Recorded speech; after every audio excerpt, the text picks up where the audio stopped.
Hey everybody, this is Dream, and today we have a nice NASCAR race here at Bristol. We have some fun with this one, so it's going to be an interesting race. We have some guys we really like today from a fantasy perspective, and then my top four guys for winning their potential race is Kyle Larson, Denny Hamlin, Christopher Bell, and Ryan Blaney. I think it's going to be important to have at least two of these guys if you can manage it in your starting lineups, or at least one at the very least. If you don't have one of these four guys, then I think you're going to struggle to pay off today because all these guys have a lot of potential to have big finishes on the slate. Looking at this, I also have two value plays that I think are very good and have a lot of upside, which will help you pay for these guys. One of them being Carson Hocevar, who starts near the back, and the other being Alex Bowman. I'll talk about both as I go through this slate. So we'll go ahead and start with Kyle Larson here. Obviously, he's the most expensive play on the slate. He's been fantastic at Bristol in his career, and he's had 8 top 10s in the past 9 races. Starting 10th does give him some upside, and he is in the Hendrick car, which is really good potential here. He also has led 229 laps in the last 3 races here. That's second on the slate of all the drivers, and he's the highest rated driver by a lot on this one. So I think he's going to be somebody that's definitely going to be in play here. He definitely carries some potential. Looking at Denny Hamlin, now he starts up front, near up front, and I expect he'll probably get into second place at least pretty quickly.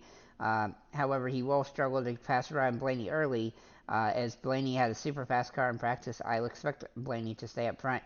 But Hamlin has some potential here. The only really issue with him is his price being second most expensive on the slate. But he does have some potential here. He just carries some risk. He is going to be in play for the win, though. Looking at Christopher Bell, he's one of my favorite guys for a potential win. He also starts 12th. He's got a similar potential to Kyle Larson here. He's also led the most laps of any driver on the slate, and he's one of the few drivers that has a really solid rating, one of the top 3, in fact, on this track. So I think he has a lot of potential here. He should be able to get at least a top 5 and potentially be at near the front to win this race at the end. Then we'll look at Ryan Blaney here for him. He is starting first, and I expect him to lead quite a few laps here. He kind of feels like a GPP play more just because of that risk there, but he definitely has some potential to stay up front all day. He has had really good practice. He was the best in practice, and he has some really good potential here. Now, he doesn't have the best rating over his career at this track. He's had some ups and downs. He has only 2 top 5s in his career here, and he's had a bunch of sub-20 finishes, including the last 2. But his starting position and the way that this car is running for this track so far at least gives him some potential. He's probably the riskiest of these top 4 guys when it comes to, finishing position, though. I'm also going to talk about William Byron. He's the other guy that's pretty expensive. Now, he's got a fast car, and he has a really good rating for this track. He has been inconsistent over the years here, but the last 3 he's managed top 10s. He's only led 35 laps in his career at this track, but he is top 10 position, doesn't give him a ton of upside. I don't love him today, but if he's starting farther back, I probably like him a lot more. That said, his practice numbers are solid, and that gives him some potential in this one. We'll look at Kyle Busch next. Now, Kyle has struggled recently at this track, but he's been very good here over his career. The question is if he can get going in this one. Now, he had some really good practice times. He is a GPP only play, as he does have that downside, considering the fact the last couple of races he hasn't been great. And RCR cars, while they can be good here, they really haven't performed all that well lately, though I do think that they do have some potential in this track. So I thought about not having him as a play that's worth looking at, but I do think he is a GP play on the slate. I'm just concerned about how he's been lately. That said, he did race yesterday, and hopefully he learned some things and has some potential today. Looking at Chris Buescher for RFK Racing, my goodness, is he somebody that I'm really trying to figure out how to roster him. He's got a top 15 car in practice, and he's starting 34th. He's also had a really good history here. He's got a lot of upside in this track, and he has some good potential. The RFK cars have been up and down throughout the season, but he definitely has some utility on this one. He's also starting literally 17 positions behind Brad Keselowski, and both these cars have some potential today. Looking at Keselowski, he is starting 17th. He's qualified in the middle of the pack, gives him some upside here. RFK is ups and downs throughout the season, but he has 1 top 5 He has one of the top 5 ratings for Bristol in this car. He's also not a must play, but he's a decent play. He's You could definitely stack up the RFK cars on this track and probably feel pretty confident about it.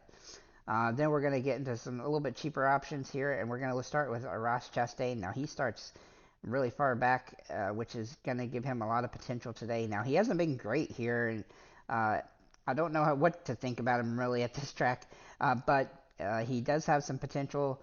Um, Vegas is not super high on him, but I do think he's a GPP play. He also practiced very well, so I do like that. And his starting position gives him a lot of moving potential. He's kind of a GPP play, but I just don't know how to even consider him today. I mean, I think he's considerable, and he's definitely somebody to try to get in to some lineups, but he's definitely a GPP play. Chase Elliott starts in the top 10. He's probably going to finish in the top 10. He's been pretty good here in the past.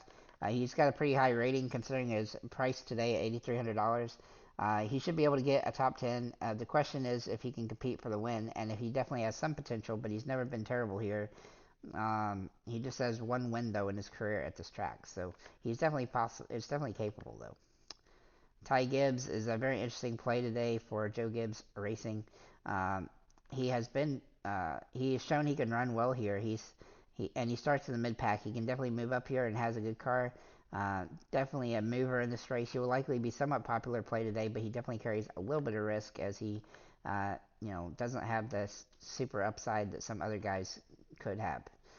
Looking at Alex Bowman, I just wanted to mention here too that he does have a good car, but in the in his past 6 races here, he does have 2 DNFs, so do keep that in mind.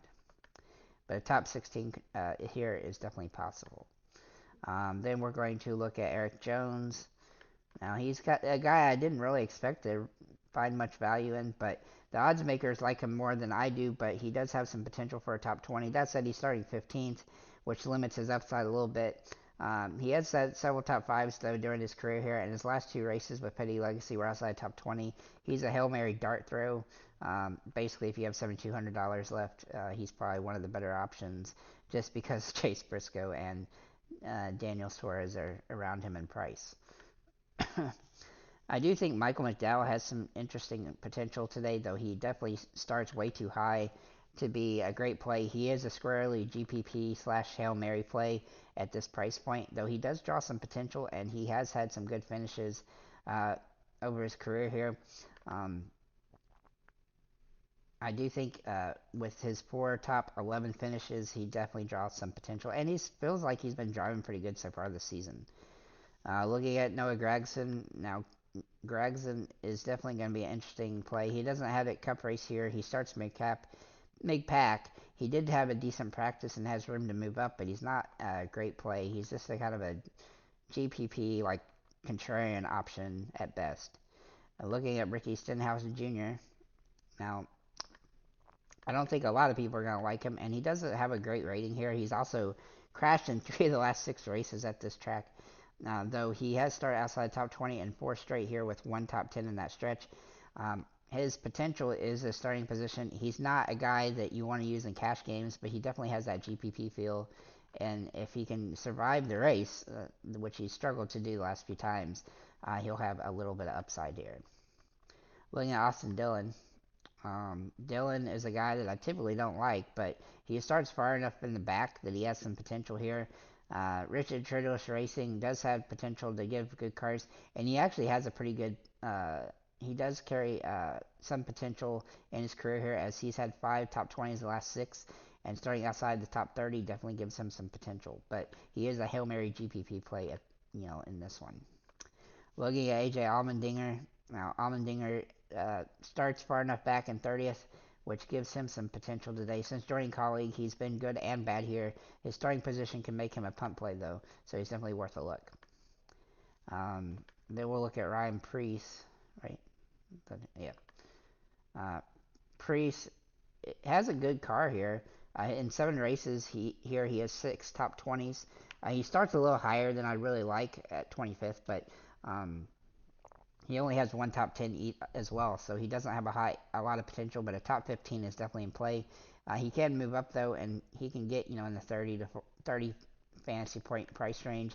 Though I do think that he's squarely just a contrarian play if you don't want to use Hocevar. Looking at Hocevar though, in his first race here, he finished 11th. Now he has Aspire, and he starts near the back. A 45 fantasy point day is definitely in order. He's going to be super popular today, and I think he's going to be a viable option. And then if you want a Hail Mary play at the bottom, it's going to be Justin Haley. Justin has shown speed in practice, but he has 2 DNFs in the past 4 races here. He carries a lot of risk. Obviously, Hail Mary, but he does start back far enough that he has some potential. So to move up some, I just don't think that he'll have a lot of upside, but he does have some. With that said, thank you guys for liking, commenting, and subscribing. If you have any comments or questions, feel free to leave them below, and have a nice day, guys.